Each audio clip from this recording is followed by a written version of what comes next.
श्री शिवाय नमस्तुभ्यम। हम सबको पता है कि 26 मार्च को नंदी बुधवार का बहुत ही प्यारा सा दिन है और आज के दिन हम सभी लोगों को ये 13, 15 और 17 वाला जो उपाय है वो करना होता है, जिससे हमारे घर में माँ लक्ष्मी का जो आगमन होता है वो आना स्टार्ट हो जाता है। तो इसी की बात इस पूरी वीडियो में हम लोग करेंगे, जो कि पूज्य गुरु जी की कथा से सुन के बहुत अच्छे से आपको बताऊंगा। ठीक है ना।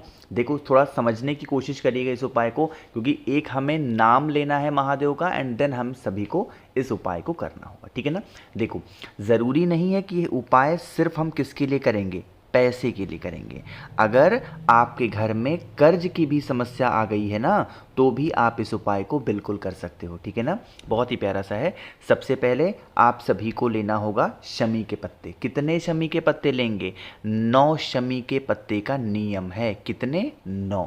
लेकिन अगर मान लेते हैं आप मेरी वीडियोस को विदेशों से देख रहे हो और आपको वहाँ शमी का पत्ता नहीं मिलता या फिर अपने इंडिया में नहीं मिल पा रहा, तो आप चावल के दाने का इस्तेमाल कर सकते हो। चीज़ें क्लियर हैं क्या? उसके बाद में इन 9 शमी के पत्ते के साथ में क्या लेना है? आपको शहद की आवश्यकता होगी। आपको पता होना चाहिए, माँ लक्ष्मी को अगर कोई भी चीज़ बहुत प्रिय होती है तो वो शहद होती है ना। तो जितने भी मैंने 9 शमी के पत्ते आपको दिखाए हैं वो आप इस शहद के अंदर डाल देना। अब यहाँ पे एक छोटा सा नियम और समझा दूँ। मैंने तो स्क्रीन पे लिखा था 13, 15 और 17। आपके दिमाग में सवाल होगा, भैया फिर 13, 15, 17 क्या था? देखो, जो शमी के पत्ते लोगे ना वो मिनिमम 9 लेने हैं। कितने बताओ भाई? कम से कम 9 शमी के पत्ते आपको लेने होंगे। अब ज़्यादा से ज़्यादा कितने ले सकते हो ये आपकी इच्छा है, लेकिन ऑड नंबर में लेना। चाहे 11 ले लो या 13 ले लो या 15 ले लो या 17 ले लो, इस प्रकार से आप ले सकते हो, लेकिन कम से कम 9 लेंगे। ठीक है ना। जो भी शमी का पत्ता आपने लिया है उन 9 के 9 शमी के पत्ते को शहद के अंदर डाल देना। एक चीज़ का और ध्यान रखेंगे, शहद की मात्रा बहुत ज़्यादा नहीं करनी है, बहुत ही थोड़ा सा आपको शहद लेना। ठीक है ना।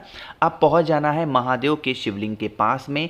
यहाँ पे आप सभी लोगों के लिए एक नाम मैं लिखने जा रहा हूँ, उस नाम को नोट करेंगे। ठीक है ना। बताओ भाई वो कौन सा नाम लिख रहा हूँ मैं, जल्दी से बताओ। अवधूतेश्वर महादेव। क्या नाम लिखा है? अवधूतेश्वर महादेव। जो आपके पास में शमी के पत्ते हैं 9, उन 9 या 11, 13, 15, 17 जो भी आपने लिया है, सबसे पहला काम करेंगे, पहुंचते ही महादेव के शिवलिंग के ऊपर 1 लोटा जल श्री शिवाय नमस्तुभ्यम का जप करके चढ़ा देंगे। सबसे पहला काम क्या है? आपको जल चढ़ाना है। एंड देन जल चढ़ाने के बाद में जो शहद में डूबी हुई शमी के पत्ते हैं या फिर शहद में ही डूबी हुई आप सभी के पास में क्या है, चावल के दाने हैं, उन्हें आप महादेव के शिवलिंग के ऊपर चिपका देना। बस, मेरी बातें क्लियर हैं क्या? तो इस प्रकार से आपको चिपका करके और महादेव से यही विनती करनी है कि हमारे घर में धन संपदा को लेकर दिक्कत होती है, हम लोग बहुत परेशान हैं, हे शिव शंभु भोलेनाथ आप हमारे घर से इन सभी समस्याओं को दूर करें, हमारे घर में माँ लक्ष्मी का आगमन हमेशा होता रहे। ठीक है ना। इस प्रकार से प्रार्थना कर लेना। ठीक, चलो, तो पहला उपाय आपको समझ में आ गया है। आगे बढ़ते हैं इस वीडियो के हम लोग अपने दूसरे उपाय की तरफ, जो कि हमें करना है इत्र के साथ में। देखो, अब ये जो इत्र का उपाय मैं आपको बताने जा रहा हूं, स्पेशली यह उपाय किसके लिए होगा? रोग मुक्ति के लिए। और आपको पता होगा कि जो बुधवार का दिन होता है वो किसे समर्पित होता है? भगवान गणेश को। तो इसीलिए विघ्नहर्ता से हम अपने जीवन के जो रोग हैं उस विघ्न को दूर करने के लिए प्रार्थना करेंगे। ठीक है ना। अब इसके लिए हमें थोड़ा सा इत्र लेना है, किसी भी फ्लेवर का ले सकते हो, कोई दिक्कत नहीं है, बस थोड़ा सा। हाँ, एक बात और, इत्र लेना है। मैं बार बार बोल रहा हूँ, इत्र लेना है। इत्र का मतलब ये नहीं कि जो परफ्यूम हम शर्ट में अपनी बॉडी में डिओड्रेंट लगाते हैं वो वाला नहीं, वो तो फिर दोष लग जाएगा भाई, है ना, वो वाला नहीं। ऐसा इत्र लेना। इत्र के साथ में जो भगवान गणेश हैं उनको अगर कोई भी चीज़ सबसे ज़्यादा प्रिय होती है तो 2 चीज़ें हैं। एक तो उनको मूंग के दाने बहुत प्रिय हैं और दूसरा उनको दूर्वा बहुत प्रिय है। और मुझे नहीं लगता ये दोनों चीज़ें खोजने में आपको कोई तकलीफ़ें होंगी। ठीक है ना। तो आपको 5 दूर्वा लेनी है। थोड़ा सा इत्र लीजिएगा एंड देन 5 दूर्वा लेंगे। फिर तांबे का लोटा ले लो और जब हम यह उपाय बीमारी का करेंगे तो जल के अंदर क्या डालेंगे? गंगा जल तो डालोगे, ताकि जो माँ गंगा हैं उनका भी आशीर्वाद हमें मिले और हमारे जीवन से रोग बीमारी दूर हो।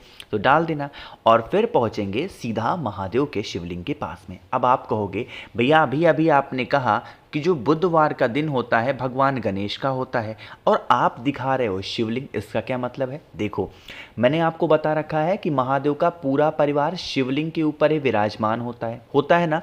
तो ये जो स्थान होता है शिवलिंग के राइट साइड, जिसको दाहिना भाग बोलते हैं शिवलिंग का, वो स्थान होता है भगवान गणेश का। अब आपके पास में इत्र है, अरे है ना, उस इत्र को पहले महादेव की शिवलिंग के ऊपर समर्पित कर दो। थोड़ा सा इत्र लगा करके और अच्छे से इत्र का लेपन करो। अच्छा हाँ, एक बात आपको पता होगी, जब आप इत्र को कहीं पे लगाते हो, भले एक ही बूंद, और जितना उस इत्र को घिसोगे ना उसकी महक उतनी ज़्यादा तेज होती है। इसीलिए जब महादेव के शिवलिंग के ऊपर 2-3 बूंद इत्र को गिराना ना, तो आप अच्छे से घिसना ताकि उसकी सुगंध बहुत अच्छी हो जाए, ठीक है ना। घिस दिया। अब शिवलिंग के राइट साइड में किसका स्थान है? भगवान गणेश का। तो भगवान गणेश के ही स्थान पे विघ्नहर्ता से यही विनती करेंगे कि हमारे घर में रोग बीमारी बहुत ज़्यादा है, हे विघ्नहर्ता आप हमारे घर से इन सभी बीमारियों को दूर करें। और बीमारी के लिए महादेव का एक नाम मैंने आपको बता रखा है, वो कौन सा नाम है? कुंदकेश्वर महादेव। तो आप सभी के पास में एक लोटा जो जल है, उस जल को कुंदकेश्वर महादेव के नाम से महादेव के शिवलिंग के ऊपर अगर आप समर्पित करते हैं, जो व्यक्ति बीमार है उसका नाम और गोत्र बोलते हैं, तो आपके घर परिवार में कोई भी व्यक्ति ऐसा नहीं होगा जिसकी बीमारी खत्म ना हो। हर इंसान आपके घर में स्वस्थ और निरोगी रहेगा, ठीक है ना। 2 चीज़ें आपको समझ में आ गई हैं। आगे बढ़ते हैं इस वीडियो के हम लोग अपने तीसरे उपाय की तरफ, लेकिन उससे पहले आपको पता है इस टाइम पे अपना ऑफर चल रहा है 30 मार्च 2025 पर, होली और जो नवरात्रि आ रही है उसको ध्यान में रखते हुए बहुत ही प्यारा सा ऑफर है। 7 मुखी रुद्राक्ष होता है धन प्राप्ति के लिए और 9 मुखी रुद्राक्ष होता है घर की सुख शांति को मेंटेन रखने के लिए। अगर इनमें से कोई भी एक रुद्राक्ष आप मुझसे खरीदते हो या दोनों खरीदते हो, इसके साथ मैं आपको 5 मुखी रुद्राक्ष बीमारी के लिए फ्री दूंगा, 3 मुखी रुद्राक्ष आपके बच्चों की पढ़ाई के लिए फ्री दूंगा, रुद्राक्ष की माला जप करने के लिए आपको बहुत ही अच्छी क्वालिटी में वो फ्री में दूंगा, प्लस 50 ग्राम भस्म महादेव का श्रृंगार करने के लिए आपको फ्री दूंगा। और इस बार मैंने एक नई चीज जोड़ रखी है और वो है एक रुद्राक्ष का फल, जिसके अंदर 1 मुखी से लेकर के 31 मुखी तक निकल सकता है। ये आपकी किस्मत के ऊपर है जब उसके छिलके को निकालोगे। अब इन सभी चीजों का लाभ आपको मिल सकता है। जल्दी से मुझे मैसेज करेंगे 9005643345 मेरा व्हाट्सएप नंबर है। ध्यान रखिएगा कैश ऑन डिलीवरी की सुविधा उपलब्ध है। आपको पहले पेमेंट नहीं करना है, जब रुद्राक्ष मिल जाएगा तब पेमेंट करिएगा, ठीक है ना। तो ऑफर का लाभ जल्दी से उठाएंगे। चलो अब बातें करते हैं इस उपाय की। यह उपाय स्पेशली होगा आपके घर की लड़ाई झगड़े को खत्म करने के लिए। जैसे घर में कोई भी ऐसा व्यक्ति है आपके जो बहुत लड़ रहा है, झगड़ रहा है, अब आपको ये सोचना है कि हमें उसके क्रोध को कैसे शांत करना है ना, तो आप इस उपाय को करेंगे, है ना। इसके लिए हमें 2 चीज़ें मात्र चाहिए और ये उपाय मैं बहुत पहले बता चुका हूँ, रिपीट कर रहा हूँ ना। इसके लिए हमें इस प्रकार से घी लेना होगा, है ना। और घी के बारे में जब मैंने बताया है तो घी हमेशा किसकी लेनी है? गौ माता के दूध की, ठीक है ना। घी लेने के साथ में महादेव को अगर कोई भी चंदन सबसे प्रिय है तो वो क्या है? लाल चंदन, थोड़ा सा लाल चंदन। जब मैं लाल चंदन के बारे में बताता हूँ, मैंने आपको एक चीज़ समझा रखी है कि कभी भी लाल चंदन आप सूखा मत लिया करो, लेकिन इस उपाय में लाल चंदन जो लोगे ना वो सूखा लेंगे, ठीक है ना। सूखा लीजिएगा और फिर तांबे का लोटा लेंगे, उसके अंदर जल भरेंगे, पहुँचेंगे महादेव के शिवलिंग के पास में। फेस रखिएगा उत्तर दिशा, नॉर्थ डायरेक्शन। आपको एक स्थान पता होना चाहिए शिवलिंग पे, और वो कौन सा है? यही तो है। अरे बताओ भाई, यही तो स्थान है शिवलिंग पे। तो आप सभी के पास में जो घी है, सबसे पहले माता के हस्त कमल पर उस घी का लेपन करोगे। आप देखो यहाँ हर एक क्रम है उपाय करने का।